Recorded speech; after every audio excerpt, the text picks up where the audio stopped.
Hello everyone, this is Raptor88 Blue, and this is Guild Wars 2, where I'm going to show off my Guardian's build.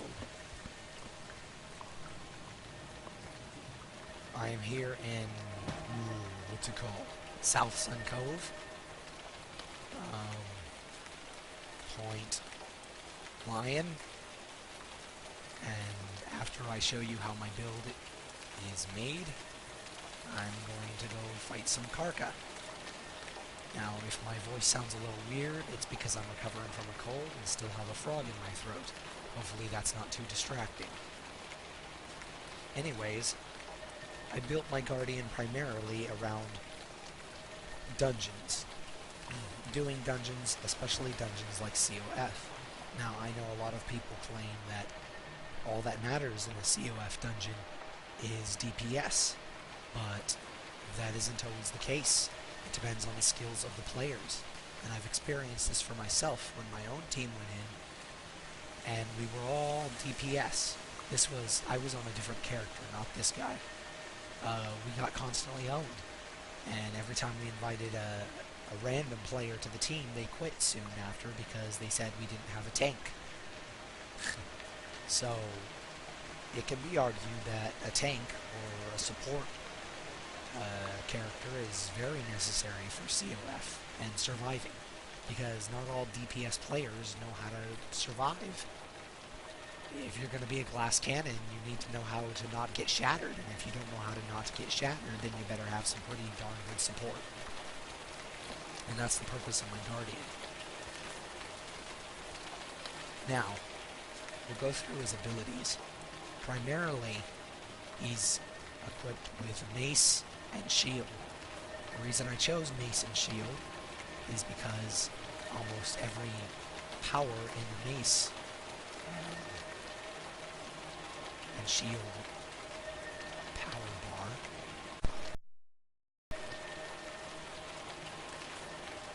has a support bonus. For example, 3-hit mace combo ends with a strike that heals my character and nearby allies. Now the healing at my healing power and level is 582. Now, that's not that much, but imagine every 3 strikes healing 582 health on me and my allies. That's actually pretty valuable. If you consider that after 2 3-hit combos, I've healed over 1,000 health, 1,000 HP. In addition to other heals, including the self-heals that other characters will be using, that's actually pretty useful. The second ability is a symbol of faith. It grants regen for a total of 1,114 heal. Basically, is that. Now every ally standing within that circle will be healed with regeneration. Not only does it heal, but it will damage any enemies standing in that circle as well. Basically killing 2 birds with 1 stone. You're dealing damage to enemies while healing your allies. So you don't have to stop and heal your allies while fighting your enemy. You can just keep fighting them and heal your allies at the same time. That's why I like the Mace and Shield so much. It's the same with this one. Now, Protector Strike. This is an either or. While his block is up, safe from harm. If he's struck, he'll do a counterattack that will automatically damage the enemy. If he's not struck, and it goes through its entire duration, it will grant protection to my allies, and myself as well. This one, Shield of Judgment, shoots out a cone, a shockwave. It can damage enemies, and grant protection to any allies who get hit by it, making it very useful. And it's AoE, so it's hard to miss enemies or allies with it. Shield of Absorption. If I plant it down on the ground, it creates a massive shield that all allies can stand within. It doesn't last very long, but it's good for knocking enemies away and giving your allies a brief respite period. If I detonate it before its full duration, which has to be pretty quick, so I have to immediately detonate it after using it, it would actually turn into an AoE heal. Now, unfortunately, it doesn't display how much of a heal it does, but I'm sure it's at least, I don't know, at least probably in the 500 range. That's just a guess. Now, the virtues also come in handy as a guardian. My virtue of resolve for healing me, for granting regeneration to allies with the help of a trait, and healing nearby allies. So that's an additional heal you can throw down. Aegis, or Aegis, however it's properly pronounced, not only blocks the next incoming attack from me, but it will also grant Aegis to nearby allies, which in certain situations can save them. It isn't the most beneficial thing in the world, but I've had my allies, I've had my friends, saved a few times by using this at the opposite. Virtue of Justice is good for helping to add an additional damage to my own melee ability, but this isn't a DPS build. I use Virtue of Justice when I can, but there's no real emphasis or traits that emphasize it. I use the Signet of Resolve because I have a trait that makes Signets recharge, I think 20% faster. I'll go into the traits momentarily, but for now, it's a very useful heal. It heals 9,634 health.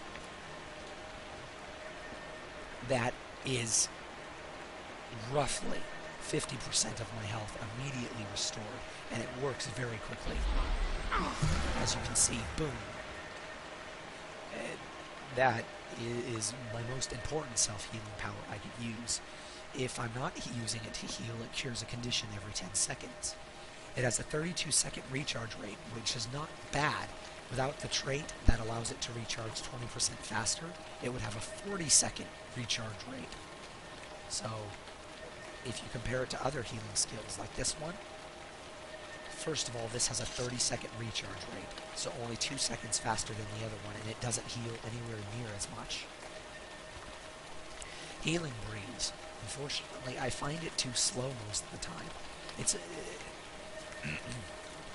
reasonable enough self-heal, and then allows you to heal an ally too, but it takes too much time and it has a long recharge rate of 40 seconds. Healing Seed, which I think is unique to the Sylvari, has a pretty decent self-heal, plus a regen that it grants.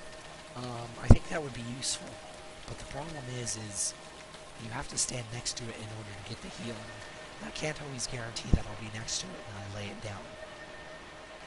It's important for me to have a self-heal to save myself, and that's what I use.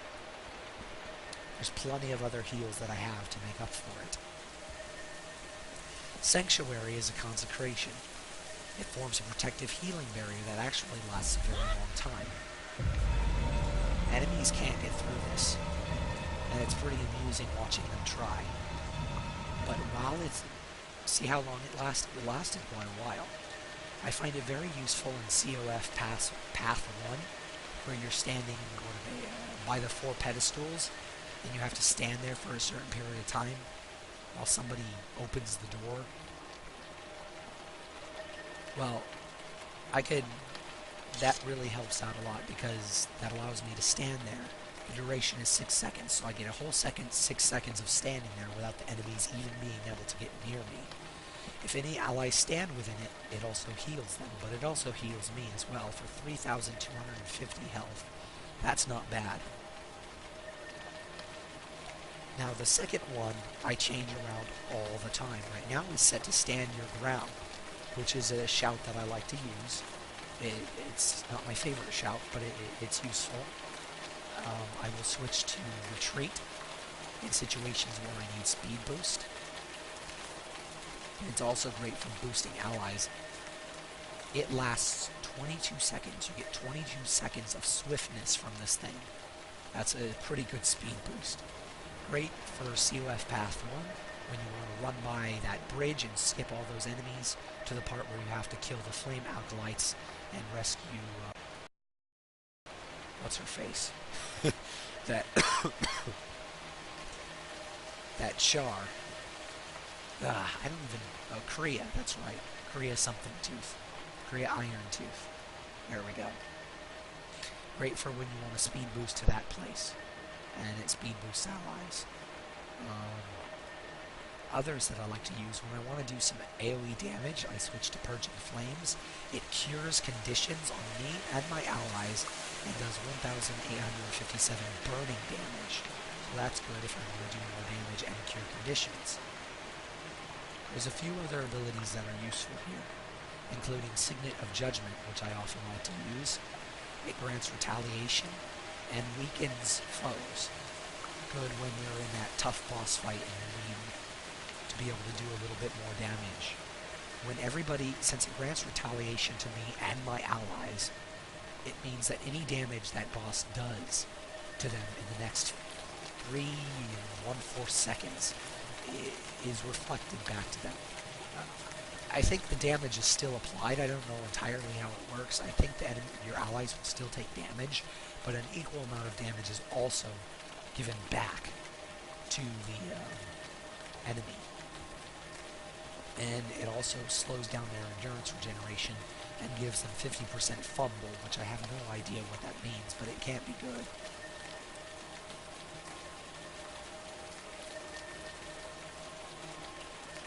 Basically, there's a variety of powers to choose from in that slot. I like having that slot open to choose whatever I want. Allows me to mix things up once in a while. Now, Hold the Line is my favorite shout. It grants protection for 4 seconds and regen for 6 seconds. So it will not only make your allies capable of withstanding greater damage, but it will heal them at the same time. It's very useful, and that alone often helps save my allies. It's very quick. See? Immediate. And it grants you protection and regen, and all nearby allies protection and regen. And the range is pretty far. Let's see if it will show the range. Yeah, 600. That's pretty good. For the last one, this you can also choose between whatever you want. For the most part, I choose Tome of Courage. Tome of Courage Safe from harm. will give you a massive heal for you and your allies, a daze for enemies, a protection and regen for 11 seconds each to a whole group of allies, blindness for enemies and conditional removal for allies, and then a single area target heal. So the Tome of Courage is very useful in dire situations where your entire party's about to go down. I've saved my entire party before with a Tome of Courage heal, because even though it takes a long time to activate, it heals yourself and your entire party to maximum health. It doesn't matter how close they are to death, it'll heal them to maximum health. So it's a very useful elite skill. However, if I'm with a pretty good party, which is most of the time, I find that I don't really ever have to use it, so I'll choose other things like Summon Druid Spirit. Basically, it's a ally that will, or a summon that will damage enemies and heal nearby allies on its own, or take root, which is exclusively Sylvari, so it doesn't apply for every build. But I find it useful because it'll give me an additional 3 seconds of invulnerability and plants for the enemies to attack. So it's very good in a pinch if you're starting to get overwhelmed.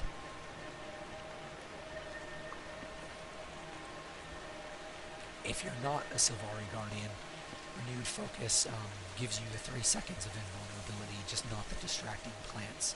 A lot of people don't like this skill, and I gotta agree, it's not very useful. But, I mean, if you're not using anything else, it can have some benefits. It's too bad because the warrior early on gets a 5-second invulnerability that they can grant themselves. So it's like the guardian is almost cheated, since they have to wait for an elite skill to grant themselves a momentary invulnerability, and it only grants them 3 seconds as opposed to the warrior's 5. right. Now it's time to go into the trait line. Oh, actually I should go over my equipment. Right now I have full exotic gear. Cleric's Draconic Armor.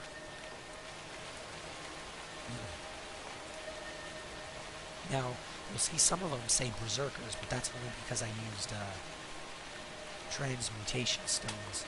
It's a long story, but if you look at their stats, it's Vitality, Healing Power, and Condition Damage, with Crest of the Shaman that has Vitality, Healing, and Power. I have Crests of the Shaman in 3 pieces of gear, and Crests of the Magi in the other 3 pieces.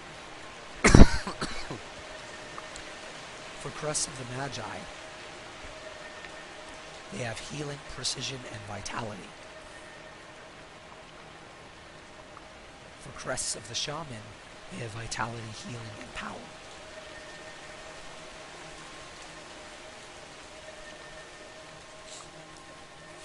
Now, for my Mace and Shield, I'm using a Packed Morning Star of Life.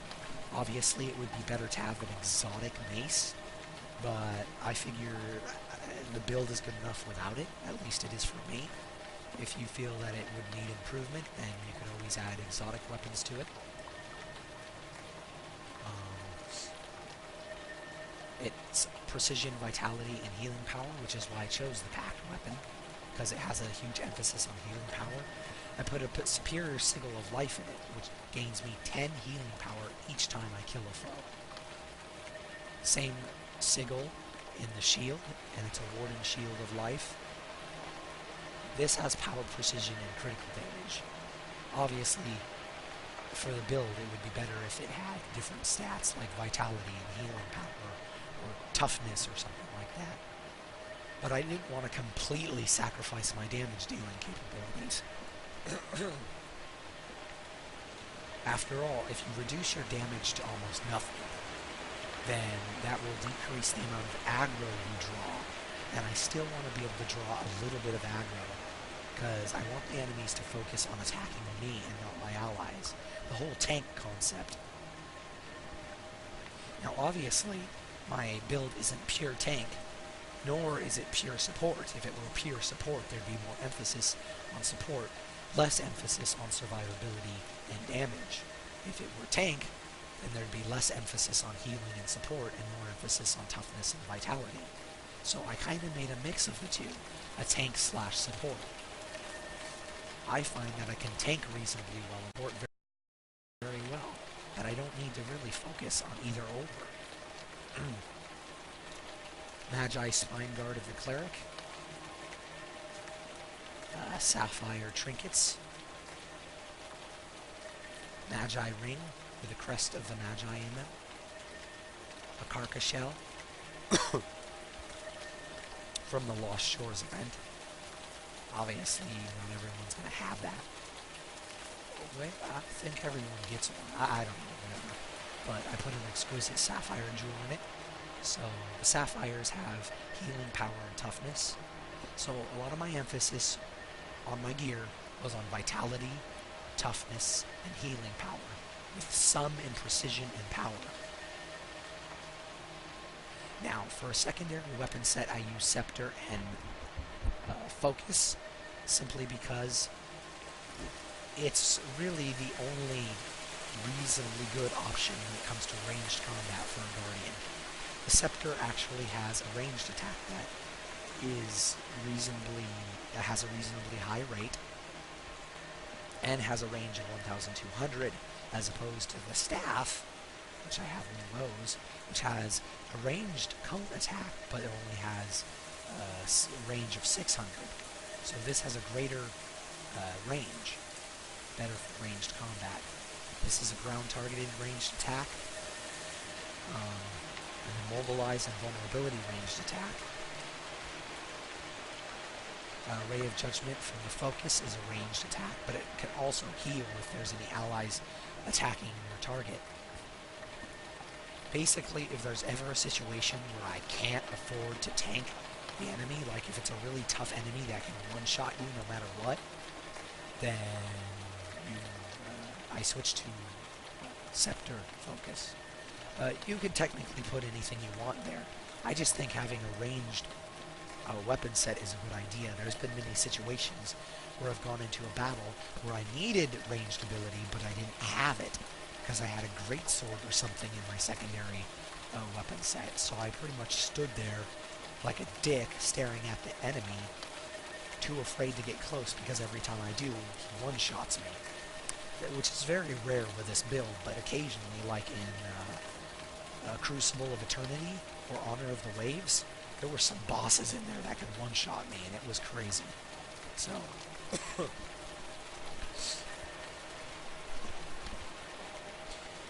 melee, even with a build like this, even with a pure tank build, I don't think you could get away melee with everything.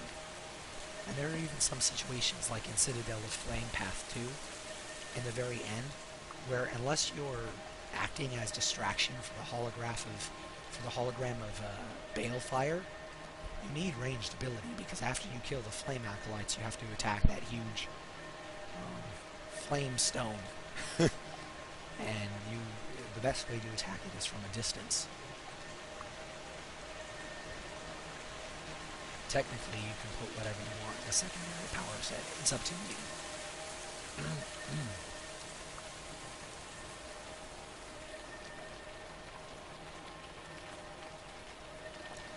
Now, I think it's time to demonstrate this build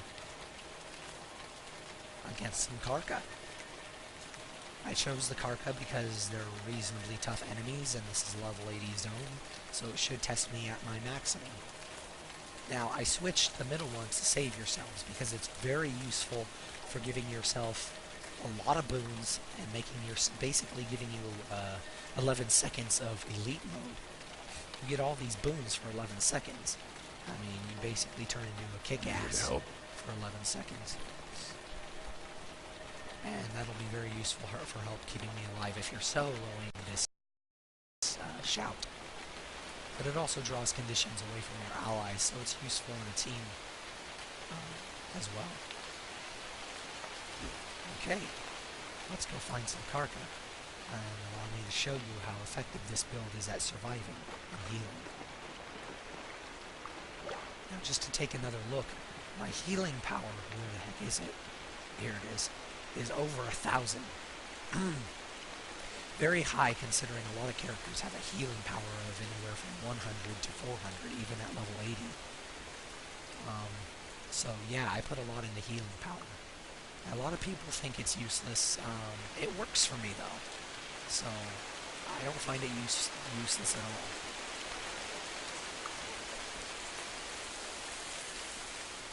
Other players, I don't want them to get involved in the fight because I want to demonstrate how good at surviving this build is.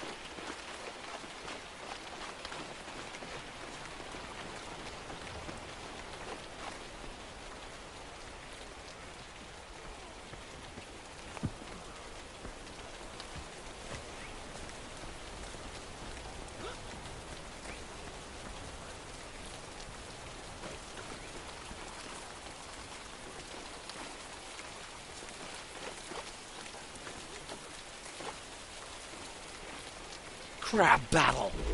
Okay, just had to get that out of my system. There we go, young Karka. Great, now I have to wait for my ability to recharge.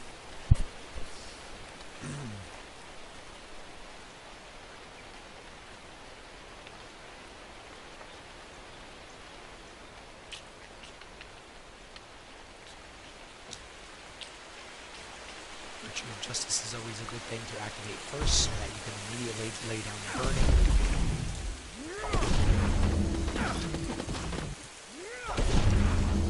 Save yourself!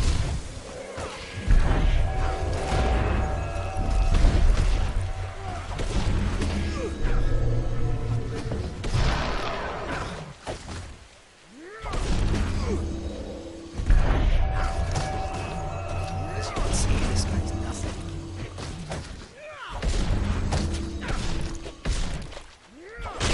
Certainly not the fastest kill ever, but it got the job done, and he didn't even come close to killing me. Now let's see if I can kite to Karka and fight them both at the same time.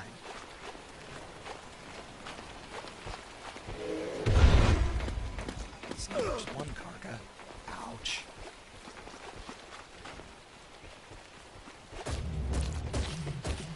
Great. See, this is what happens. Ready for more. Yeah, TY, huge flaming Norn.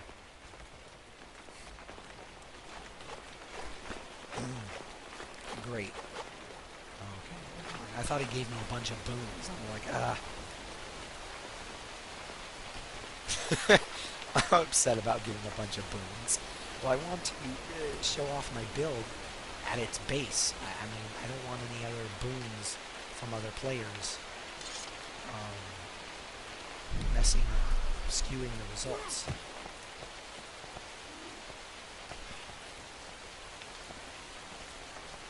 Seriously? Go almost anywhere else in this game and you're getting swarmed by enemies like 24/7. Here, I can barely find a single young Karka. Oh, my leg. Oh. They're not even good at pursuit. Not even using a speed boost or anything. And I just lost him. Oh my. This zone is unworthy. Come on. Let me fight multiple enemies.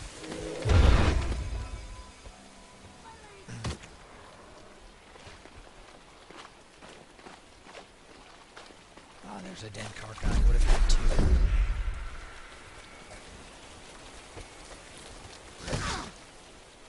There's another Karka. Come here.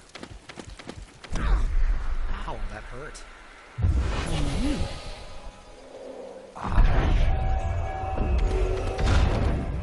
Let me guess, the other one has given up pursuit. Yep.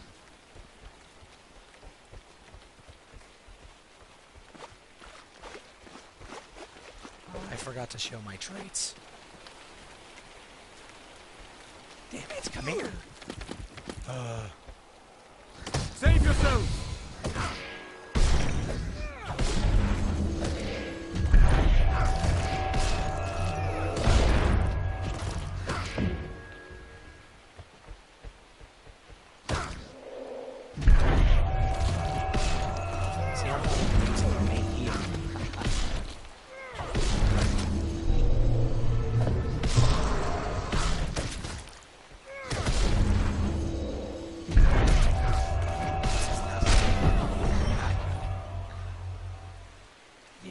Be much more impressive against 2 or 3 of them. Great, there's a second one to kite. Maybe I can kite these two together. This vid, I don't want it to take too long. Take up too much of the drive space. Oh, my leg. Come on, just follow me, let me kite your friend. Don't give up pursuit, come on. You got me. I'm helpless. There we go. 2 Karka. Save yourself! Lay down.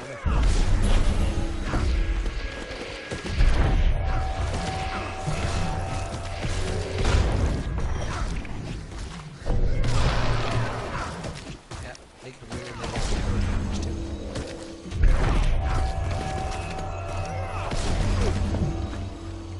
Knock him back in the respite period. I'm fading fast. Now watch as they try and get in. Skulls like bounce off of it. I may not survive. Charge that Karka's down and this guy is up. Ready for more.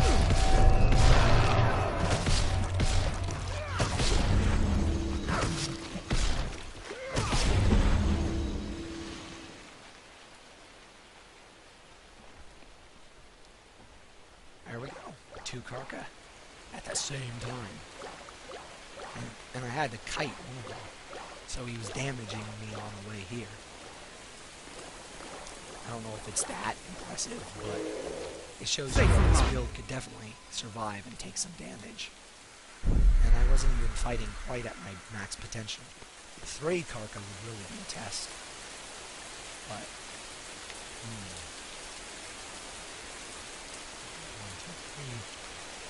1, 2, 3. Let's try kiting all 3 of them. This is probably going to kill me, but we'll see.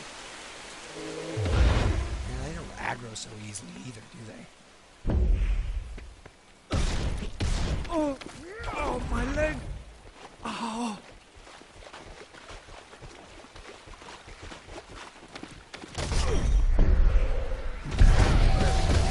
Death stalks me. Save yourself.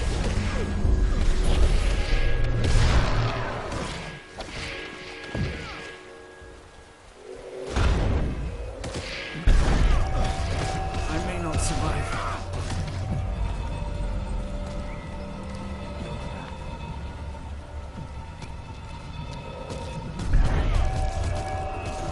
Damn it, I don't need help. Did you see that?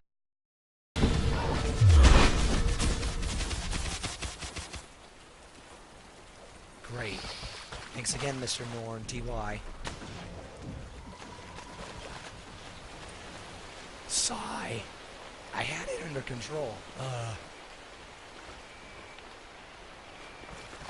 Yeah. You guys are big, brave heroes.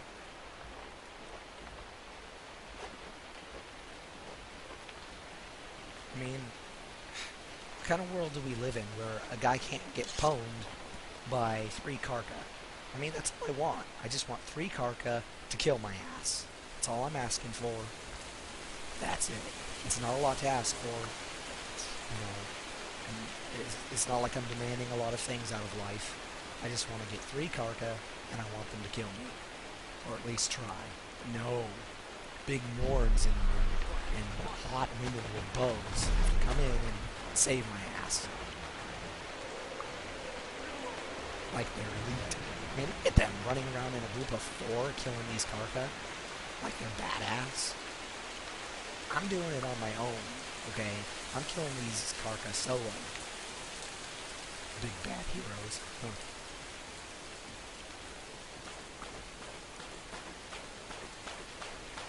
Oh yeah, I should probably show everyone my traits. Great, now I need to go to a safe place to do that. At least you saw how well I stood up against 3 Karka for a while.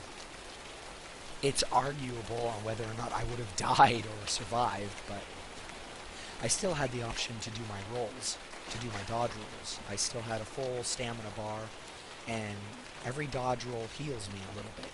So I would have been able to dodge roll twice and heal myself to give myself a little more time. And if I had to, I would have run like a coward, giving my heals time to recharge, turn around, healed, and then started fighting them again.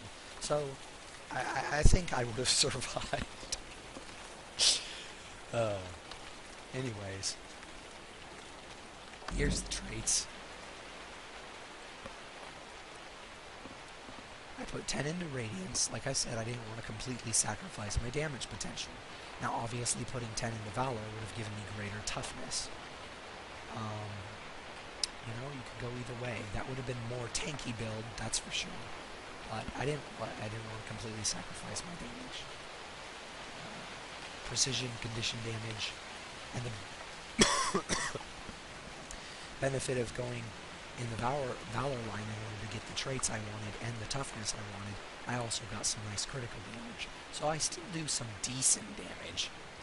Definitely not warrior or elementalist status or thief status, but decent. Basically, I also wanted this. Signets recharge 20% faster, so that my healing signet will recharge faster. This thing heals 9,000, over 9,000.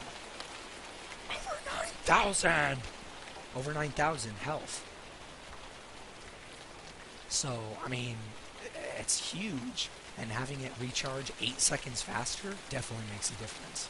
It's definitely worth putting 10 in the Radiance for. The other trait line, nearby allies gain up to 70 toughness based on your effective level. That's awesome because it's a passive toughness boost for my allies. This one gained 90 toughness when wielding a shield, and reduce cooldown of shield skills. So I can use these more often for extra granting of protection and healing. I get extra 90 toughness. Comes close to making up, actually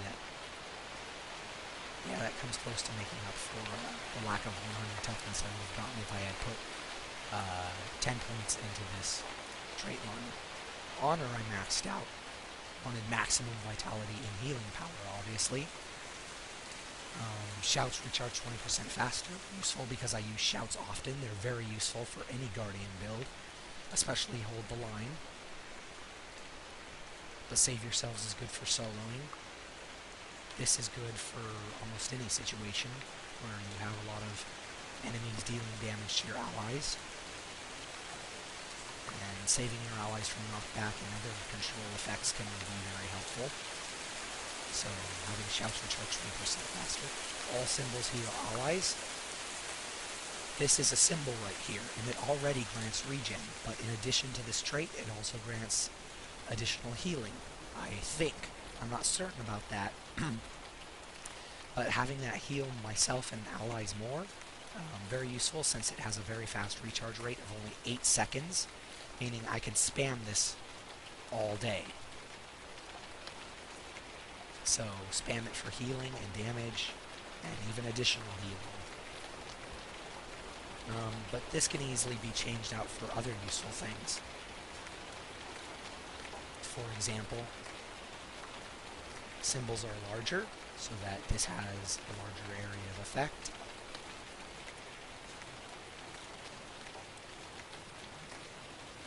Symbols last longer, which means it would have more time to damage and grant regen.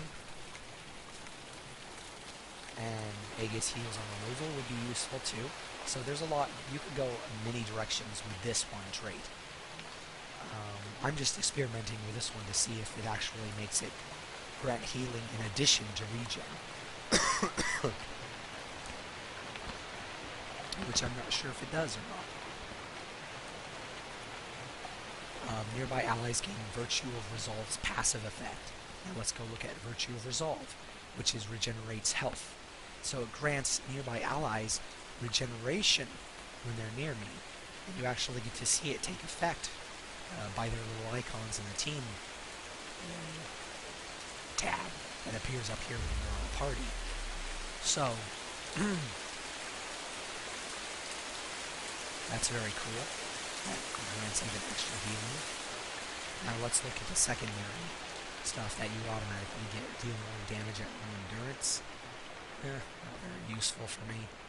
End of your dodge roll heals you and nearby allies.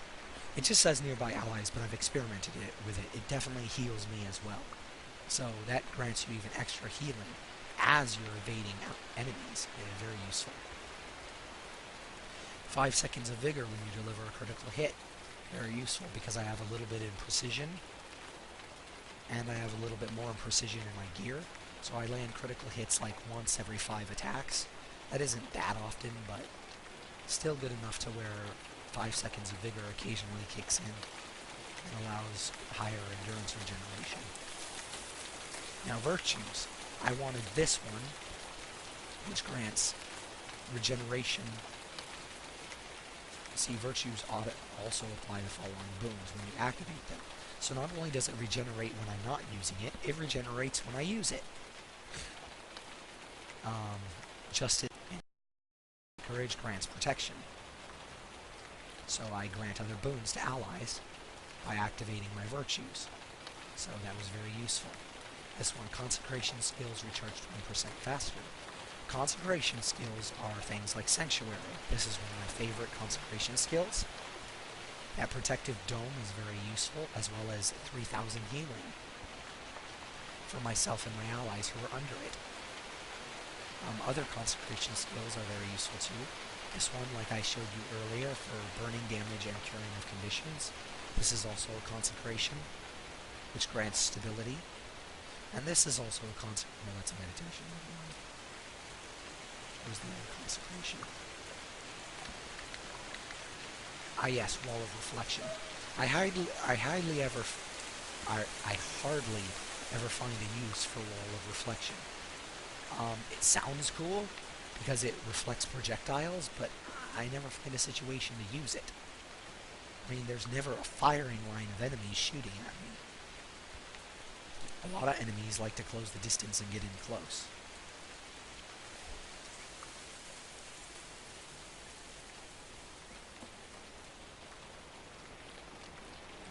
Why are my utility skills showing?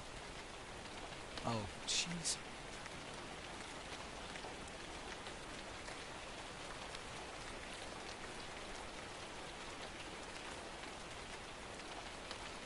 I'm really tired right now, so I'm having a few brain farts. And there we go, that's trait lines. There we go, and that was my build. You got to see it in action, how I built it, and a few justifications that I put down for it. It works great in COF. I'm a more than adequate tank and very good team support.